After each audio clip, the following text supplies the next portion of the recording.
Familia querida, Dios les bendiga y les guarde. El tema del devocional de esta mañana, la regeneración y la consagración. Éxodo 29, del 10 al 37. La palabra regeneración significa nuevo nacimiento, significa engendrar de nuevo. Ahí está la palabra gene, por ejemplo, la palabra progenitor, que es la del padre, porque habla del gene, de quien provee el gene para la vida. Entonces, cuando se habla de regeneración, está hablando de un nacimiento nuevo que produce el Espíritu Santo. Por eso Jesús le dijo a Nicodemo, lo que es nacido de la carne, carne es, y lo que es nacido del Espíritu, Espíritu es. ¿Qué quiere decir eso? Que cuando el pecador se arrepiente, en el mensaje del domingo hablábamos de lo que es el arrepentimiento. Juan el Bautista predicaba el mensaje del arrepentimiento. Él decía, arrepiéntanse y bautícense. Y dice la Biblia que la gente confesaba sus pecados y eran bautizados por Juan. La palabra bautizo significa inmergir, sumergir, es sepultar en las aguas. Es cuando una persona simbólicamente muere a la vida vieja y luego cuando sale de las aguas significa que naciste de nuevo. Es como cuando tú estabas en el vientre de tu madre y se rompieron las fuentes y tú saliste, aleluya, a una nueva vida. Tú antes estabas en el vientre de tu madre y ahora naciste a un mundo nuevo. Tienes habilidades nuevas. Antes tú no usabas los ojos allí en el vientre de tu madre, pero ahora los usas. Antes te alimentaba por el cordón umbilical, pero ahora te alimentas de otra manera. Eso es nacer de nuevo. Se activan unos nuevos sentidos. Se activa un sentido superior que se llama la fe. Es decir, la Biblia dice, por fe andamos, no por vista. Antes actuábamos y valorábamos todo según nuestros sentidos físicos, pero la persona que nace de nuevo se le activa una nueva dimensión, percibe cosas que la Biblia dice que el hombre natural no puede percibir. Por eso la Biblia dice, Jehová es mi luz y mi salvación, ¿de quién temeré? Por eso la Biblia dice, por nada estéis afanosos. Y aun cuando perdemos un familiar, dice, no se entristezcan como los que no tienen esperanza, porque ustedes saben que tienen una esperanza superior, porque saben que esta vida es pasajera y que la vida verdadera es la vida eterna, ya sea en el infierno o en los brazos de nuestro Señor. Y si tú y yo tenemos la esperanza de una vida eterna, dice la palabra de Dios, no se entristezcan como los que no tienen esperanza. Así que regeneración y consagración. O sea, consagración significa que sabiendo tú que ya moriste el pecado y que Dios dio su vida por ti, la consagración significa que yo me aparto para vivir para Dios, para honrarlo a Él el resto de mi vida, para obedecer su palabra, para hacer su voluntad. Así que leemos la lectura. Hoy tenemos una lectura un poquito extensa, así que les ruego su atención. Verso 10 del capítulo 29 de Éxodo nos dice: Después llevarás el becerro delante del tabernáculo de reunión, y Aarón y sus hijos pondrán sus manos sobre la cabeza del becerro, y matarás al becerro delante de Jehová a la puerta del tabernáculo de reunión. Antes les había hablado sobre el diseño del tabernáculo. Luego les hablamos del diseño de la vestidura de los sacerdotes. Aarón y sus hijos eran vestidos con una vestidura espectacular, preciosa, esplendorosa, primorosa, como dice la palabra de Dios. Pero ahora cambia un poquito. Ahora ellos ya se están preparando para asumir el oficio del sacerdocio. Y dice la palabra de Dios que debían tomar un becerro y llevar ese becerro delante del tabernáculo, es decir, en los atrios, en el patio del tabernáculo, donde estaba el altar del holocausto, que era la primera pieza que uno se encontraba cuando entraba al tabernáculo. Había un gran altar del sacrificio y allí el becerro debía ser sacrificado. Y dice la Biblia que antes de sacrificar ese becerro, los sacerdotes, las personas por las cuales se iba a sacrificar ese becerro, debían poner la mano sobre él. Esto habla de una transferencia, de una sustitución. Representa a Cristo. Es la obra expiatoria del pecado. Expiar quiere decir pagar. Sustituir quiere decir que la paga del pecado es muerte, pero que el hombre y la mujer ponen la mano sobre aquel cordero diciendo: reconozco que tú mueres en mi lugar, que tu sangre es derramada por mi sangre, que Dios acepta este sacrificio en mi lugar. Sabemos que la vida de una persona no es igual a la vida de un animal, que la vida de un esclavo en aquellos tiempos tenía un precio, 30 monedas de plata, pero nunca se habla de la vida de un hijo. Y nosotros nos hicimos esclavos del pecado, esclavos de Satanás. Y en vez de que Dios le diga a alguien más: bueno, pues muere tú por Adán y por lo que hizo. No, porque dice la Biblia que un esclavo no puede hacer libre a otro esclavo. Y entonces lo que vino fue un hijo siendo libre. Así que el becerro no era más que una tipología de alguien que un día vendría. Y por eso Juan, cuando vio a Jesús aquella mañana en el río Jordán, dijo: he aquí el Cordero de Dios que quita el pecado del mundo. Y dice el verso 11: matarás el becerro delante de Jehová a la puerta del tabernáculo, y de la sangre del becerro tomarás y pondrás sobre los cuernos del altar con tu dedo, y derramarás toda la demás sangre al pie del altar. Un día yo le explicaba que esos cuernos eran 4 extensiones que tenía el altar, 4 puntas, y le explicaba que la cruz representa ese altar donde fue crucificado nuestro Señor Jesucristo, y que la cruz tiene 4 puntas, donde van los 2 brazos, donde va la cabeza y donde van los pies. Así que todo esto era simplemente una simbología de Cristo. El verso 13 dice: y tomarás también toda la grosura que cubre los intestinos, la grosura de sobre el hígado, los 2 riñones y la grosura que está sobre ellos, y los quemarás sobre el altar. Lo mismo sucedió en la noche de la liberación del pueblo de Israel de Egipto. Había una parte del holocausto del Cordero de Pascua que debía ser quemado, dice la palabra de Dios. Esto hace conexión también con lo que pasó aquella noche de Viernes Santo, cuando el pueblo de Israel salió libre, cuando ellos sacrificaron un cordero aquel Viernes Santo a las 3 de la tarde. Y dice la Biblia que fueron libertados. Y dice la Biblia que Dios le dijo: sacrifiquen ese cordero y pónganlo sobre los dinteles de sus puertas. Y dice la Biblia: veré la sangre y pasaré por alto esa morada donde se ponga la sangre de ese cordero. Y lo mismo está haciendo Dios aquí con Aarón y sus hijos. Dice: derramen la sangre de un cordero, veré la sangre y los pondré a ustedes como santificado, y aquel toro, aquel cordero, lo pondré en lugar de ustedes, como que ustedes murieron por ellos. Pero todo esto apuntaba a la muerte expiatoria de Cristo. Amén.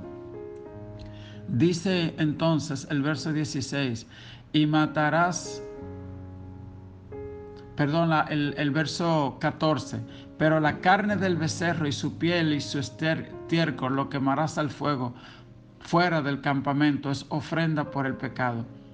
Fíjese, había 2 ofrendas. Una es la ofrenda de holocausto, que le llaman la ofrenda de olor agradable, y otra la ofrenda del pecado. La del pecado es la de arrepentimiento, es la de sustitución, es la que tú reconoces que Jesucristo murió por ti en la cruz del Calvario y que su sacrificio fue por tu pecado, que el pecado no es una cosa pequeña, que el pecado es una ofensa grande contra Dios y contra nuestros semejantes, y que hay un precio que pagar, y eso es tu vida. El pecado se paga con la vida, con la eternidad en el infierno.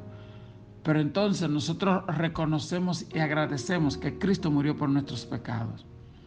Y entonces antes de nosotros pecar, nosotros nos acordamos, no, el pecado no es cualquier cosa. Y el diablo te va a decir, pero eso no es nada, tú puedes pecar, no pasa nada. Porque el diablo es rebelde y mentiroso desde el inicio. Pero nosotros decimos, no, no, y después con qué cara yo voy donde Jesús. Por eso José dijo, ¿cómo haría yo tan grande mal y pecaría contra mi Dios?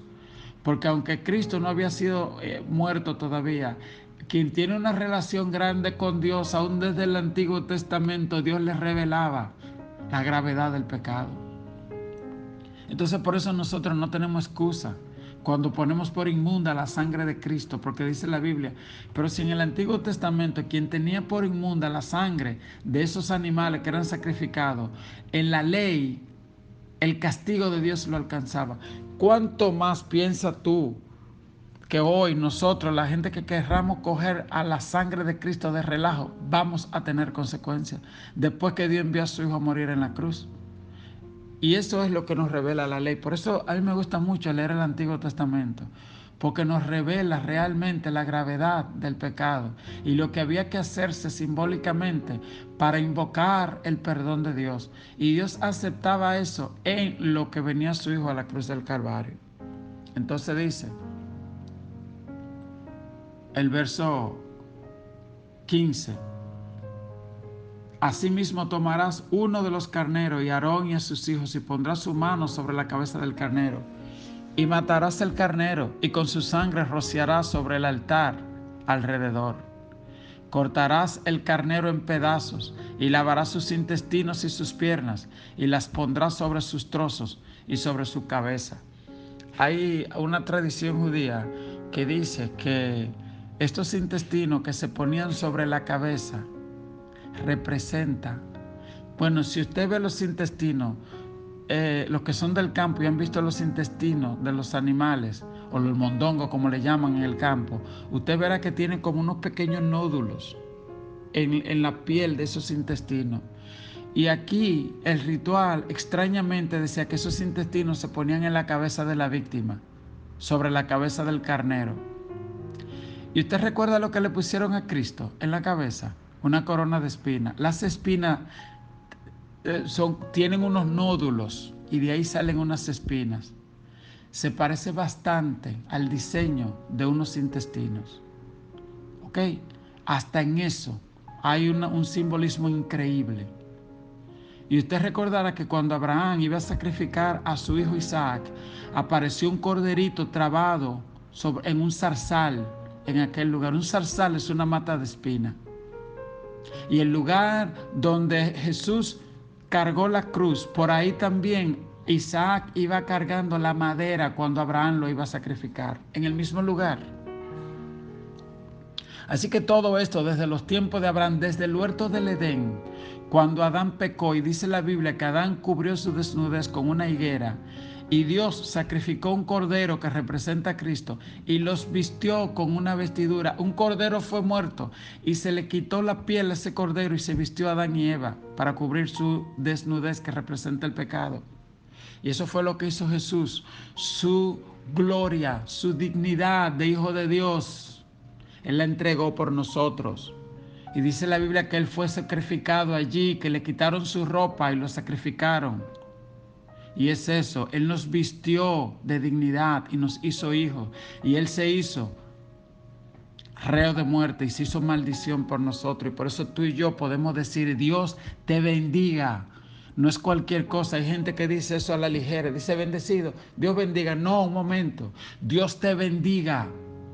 O si no, bendecido. O no sé. Cualquierizan eso como un saludo cualquiera. No, usted tiene que decirlo creyendo que cuando usted declara esa palabra hay bendición y que el nombre de Dios es escrito sobre esa persona, porque hubo un sacrificio muy grande. y usted está transfiriendo la bendición del pacto. Por eso decían, los sacerdotes tenían que poner la mano sobre el holocausto, sobre el carnero, y sacrificarlo. Y es eso, cuando tú bendices a alguien, tú estás transfiriendo la bendición de Cristo sobre esa vida. Amén. Así que si usted oraba sobre sus hijos, hágalo con fe, y si no lo hacía, hágalo. Yo siempre, nosotros teníamos un devocional. Leíamos la Biblia, ¿verdad? Pero los sábados nos reuníamos y hacíamos ese devocional.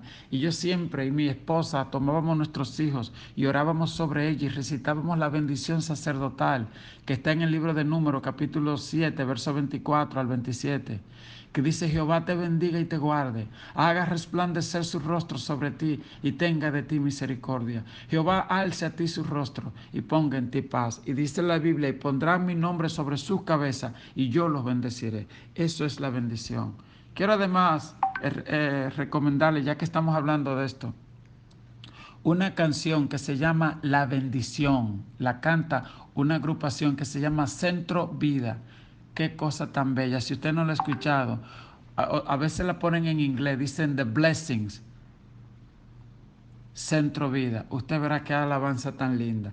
Eso es la bendición. Hágalo de esta manera. Hubo un precio muy grande que se pagó por ti y por mí. Continuamos con la lectura en el verso 18. Y quemarás todo el carnero sobre el altar. Es holocausto de olor grato para Jehová, en ofrenda quemada a Jehová. Fíjese, ahorita yo le hablaba de la ofrenda de pecado. Esta es la ofrenda de olor grato. ¿Qué es la ofrenda del olor grato? Es cuando ya tú sabes que Dios te ha purificado y tú cantas una alabanza, una oración, o actúas de una manera que ese accionar tuyo es contado como una alabanza. Eso es la ofrenda del holocausto, de olor grato. Amén. Y el holocausto era diferente al del pecado porque se quemaba una parte y se utilizaba otra parte. En la del holocausto se quemaba completamente.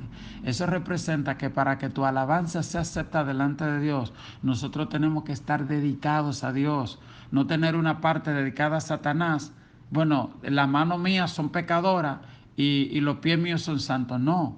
El que va a presentar una ofrenda de holocausto tiene que arrepentirse, decirle: Señor, perdóname, como dice esa alabanza. Hoy te rindo mi ser, te doy mi corazón. Dios, haz tu obra en mí. Esa es una ofrenda de holocausto, amén. La que se dedica solo para Dios. Ok. Dice entonces el verso 20: y matarás el carnero y tomarás su sangre y la pondrás sobre el lóbulo de la oreja derecha de Aarón y sobre el lóbulo de la oreja de sus hijos y sobre el dedo pulgar de las manos derechas de ellos y sobre el dedo pulgar de los pies derechos de ellos, y rociarás la sangre sobre el altar. Y con la sangre que está sobre el altar y el aceite de la unción rociará sobre Aarón y sobre sus vestiduras, sobre sus hijos y sobre la vestidura de estos. Y él será santificado, y su vestidura y sus hijos, y la vestirá y la vestidura de sus hijos. Fíjense que esta sangre se ponía sobre los lóbulos de la oreja, se tocaba sus vestiduras. Gloria a Dios. Tocaba su pulgar, santificaba su oído, santificaba la obra de sus manos, santificaba el altar. En el verso 21 dice que también se rociaba sobre el altar y sobre la vestidura.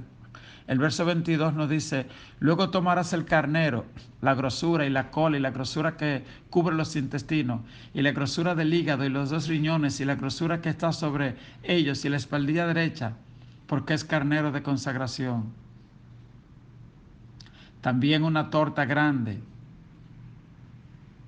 de pan y una torta de aceite y un hojaldre del canastillo de los panes sin levadura presentado a Jehová. Y lo pondrás todo en las manos de Aarón y en las manos de sus hijos, y lo mecerás como ofrenda mecida delante de Jehová. Usted dirá: qué cosa tan extraña. Había una parte que se ponía en una especie de bandeja y se mecía, dice, es ofrenda encendida a Jehová, y se quemaba. Y esto se presentaba como un holocausto a Dios. Lo que pasa es que en la cultura antigua, eh, los intestinos, la grosura, el hígado, las vísceras, se usaban para la adivinación. Y lo que Dios está diciendo, no tendrás dioses ajenos delante de mí. Tú no necesitas ir a brujo, tú no necesitas adivinación. Tú lo que necesitas es la presencia de Dios. Tú a quien tiene que clamar es a Dios. Y entonces el adorador agarraba todo eso, cosas viejas, y lo quemaba y lo mecía delante de Dios. Fíjese, eso no se ponía en ningún altar. Eso era espectacular. El adorador lo que hacía era que mecía. Dice, esto va por un altar del cielo. Por eso es que el holocausto es una cosa terrible. Porque cuando tú haces una ofrenda aquí en la tierra o tal cosa, gloria a Dios, muy bien. Pero hay una que tú la mandas directo para el cielo. Alguien dijo un día, la gloria de la vida cristiana no se cuenta por las cosas que ganaste, sino por las cosas que perdiste. No por el agua que bebiste, sino por el agua que derramaste. Es decir, no el pan que te comiste, sino el pan que compartiste con otros. Eso es lo que se cuenta allá en el cielo. ¿Ok? Muy bien. Entonces dice acá el verso 26, y tomarás el pecho del carnero de las consagraciones que es de Aarón, y lo mecerás por ofrenda mecida delante de Jehová, y será porción suya. Oye, también había una parte que se le dejaba al sacerdote. Sacerdote, esta te la comes tú, pero esa también se mecía. ¿Por qué? Porque el sacerdote tenía que saber que la provisión de él viene del Señor. Que el sacerdote no puede estar atento de que, ay, que me van a dar una ofrendita, que no voy a predicar mal porque va y los hermanos se van, que se vaya. Usted tiene que decir lo que Dios le dijo. Claro, la Biblia dice que el pecado se corrige con amor. Yo no creo en estas personas que andan diciendo, yo le digo la verdad a quien sea, pero díselo a ellos para que tú veas cómo se va a poner. Entonces la verdad debe ser dicha con amor, dice la palabra de Dios. Amén. Honrando a Dios sobre todas las cosas, pero el pecado se corrige. Y hay gente que uno no le puede decir, mira, esto no estuvo bien. Y eso no es así. Amén. Ok, entonces continuamos con el verso 29. Y dice, y las vestiduras santas que son de Aarón serán de sus hijos después de él para ser ungido en ellas y para ellos ser consagrados. ¿Qué pasa? Que en este tiempo el sacerdocio era hereditario. La unción del sacerdocio era transferida sobre los hijos. Y yo creo que todavía hay que ver si los hijos la van a querer, la unción que tienen sus padres. Hay que ver si tú vas a recibir sobre ti también la unción que tenían tus padres. Porque dice la Biblia que a Salomón le dijeron por amor a tu padre David. Y un tataranieto de David le dijeron, llamado el rey Ezequías, le dijeron por amor a tu padre David. Así que hay una unción de gracia y de bendición que se transfiere sobre los hijos. Porque la bendición es opcional. Tiene que ver si tú vas a querer recibirla. Y también la maldición. No porque tu padre haya sido un delincuente o un asesino, tú tienes que ser un delincuente. O un brujo. Tú le dices a Dios, mira, mi papá era brujo y hechicero y hasta me llevó donde brujo, pero yo renuncio y cancelo todo pacto con Satanás. Mi pacto es solo con la sangre de Cristo. Amén. Entonces dice el verso 23, y comerán aquellas cosas con las cuales se hizo expiación para llenar sus manos, para consagrarlas. Mas el extraño no las comerá porque son santas. Y si sobrare hasta la mañana algo de la carne de las consagraciones y del pan, quemarás al fuego lo que hubiere sobrado. No se quemará porque es cosa santa. Perdón, no se comerá porque es cosa santa. Lo mismo de la Pascua. Ese cordero, ese día, lo que no se comía debía ser quemado. Eso fue lo que pasó también con Jesús, que como cayó viernes para sábado, ese día había que ser sepultado. Y por eso terminaban de matar al que no se había muerto. Y por eso a Jesús le entraron una lanza para que a ver si estaba vivo y que si no, que se termine de morir. Una lanza atravesó su corazón y de ese costado salió sangre con agua. Y ellos sabían que ella estaba muerto porque cuando un cadáver, en vez de tirar sangre, lo que tira es sangre con agua, es que se coaguló y la sangre se vuelve agua y coágulos. ¿Ok? Muy bien, continuamos. Entonces, dice el verso 35, así pues harás a Aarón y a sus hijos conforme a todo lo que yo te he mandado, por 7 días lo consagrarás. Cada día ofrecerás el becerro del sacrificio por el pecado para las expiaciones y purificarás el altar. Cuando haga expiación por él lo ungirás para santificarlo. Fíjese, Durante 7 días había que hacer ese rito. Durante 7 días había que sacrificar algo. Hasta el séptimo día. Hay personas que creen que pueden andar en sinvergüencería y presentarse en la casa de Dios como si tal cosa. Mira la consagración de esta gente, 7 días. Y claro, en un momento nosotros somos perdonados porque el ladrón solamente le dijo, acuérdate de mí. Y el Señor le dijo, hoy estarás conmigo. Porque la sangre de Cristo es preciosa, es poderosa. Pero también el arrepentimiento, cuando tú puedes decir, Señor, perdóname. Y tal vez no tenemos que durar los 7 días ahí trancados, sacrificando un cordero todos los días. Pero tenemos que reconocer y tener por alto la sangre de Cristo y digno lo que Él hizo por nosotros. Y no cualquierizar el pecado. Amén. No trivializar, ni tampoco la sangre de Cristo. Por último, dice el verso 37, por 7 días harás expiación por el altar y lo santificarás, y será un altar santísimo, y cualquier cosa que tocar el altar será santificado. Lo mismo sucede hoy cuando tú y yo nos metemos en la búsqueda. Imagínate que tú te metas 7 días en ayuno, oración, silicio, ceniza, te apartes en la presencia de Dios. Tú te santificas como un altar y dice aquí, cualquier cosa que tocar el altar será santificado. Porque así como el pecado se pega, si tú andas por ahí con un ladrón, al tiempo tú vas a estar haciendo lo mismo. Por eso la Biblia dice, no os unáis en yugo desigual con los incrédulos.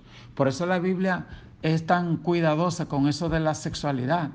Porque tú te unes con una persona en el acto sexual y aunque no te hayas casado, ya en el mundo espiritual tú te casaste con esa persona y se hicieron un cuerpo y una carne y tú le transfieres la bendición a él y ella te transfiere a ti maldición. Así que uno tiene que tener mucho cuidado, ¿verdad? Con esos asuntos. Y usted saber que tú eres un instrumento santo para Dios y que tú estás para hacer bendición. Amén. Porque tú eres descendencia de Abraham. Que el Señor te bendiga, el Señor te guarde y haga resplandecer su rostro sobre ti. Te invito a que digas conmigo esta oración. Padre Celestial, examino mi ser a la luz de tu palabra, que me enseña a pedirte perdón por mis pecados y a buscar la santidad. Perdona la maldad hallada en mi boca y corazón. Purifícame con la sangre preciosa de Cristo. Confío en ti, pues me acompañas en todo momento. Ayúdame a apartarme en santidad. Un antiguo himno que cantaba mi madre decía, lávame en tu sangre, Salvador. Límpiame de toda mi maldad. Traigo a ti mi vida para ser Señor tuyo por la eternidad. No sé si usted puede decir conmigo, lávame en tu sangre, Salvador. Aleluya. Límpiame de toda mi maldad. Y tú puedes sentir que la sangre de Dios se pone sobre tu vida. Traigo a ti mi vida para ser Señor, aleluya. Es decir, en vez de tú traer un becerro, un animalito, tú te traes tú mismo delante de Dios y le dices, límpiame con tu sangre. Y le dices, para ser Señor tuyo por la eternidad. Que Dios te bendiga, que Dios te guarde. Si aún no has aceptado al Señor, si el Señor te tocó en esta hora, te invito a que le digas, perdona mis pecados, escribe mi nombre en el libro de la vida y desde hoy te sirvo. Asiste a una iglesia cerca de ti. Si no tienes una, te invitamos a unirte a nuestra iglesia. Estamos ubicados en la Jacobo Masluta, próximo a la estación Mamá Tingó del metro. Donde quieras que viva, toma el metro y puedes llegar a la estación Mamá Tingó. Escríbenos al 809-568-6039. Puedes caminar o te buscamos en la parada. Y si estás fuera del país o en algún lugar del interior, también hay una iglesia virtual que nosotros transmitimos todos nuestros servicios a través de las redes sociales, Facebook, Instagram, Twitter, y tú puedes comunicarte con nosotros y recibir nuestro servicio de manera virtual. Amén. Así que el Señor te bendiga y el Señor te guarde. Comparte este devocional con alguien. Dios te bendiga.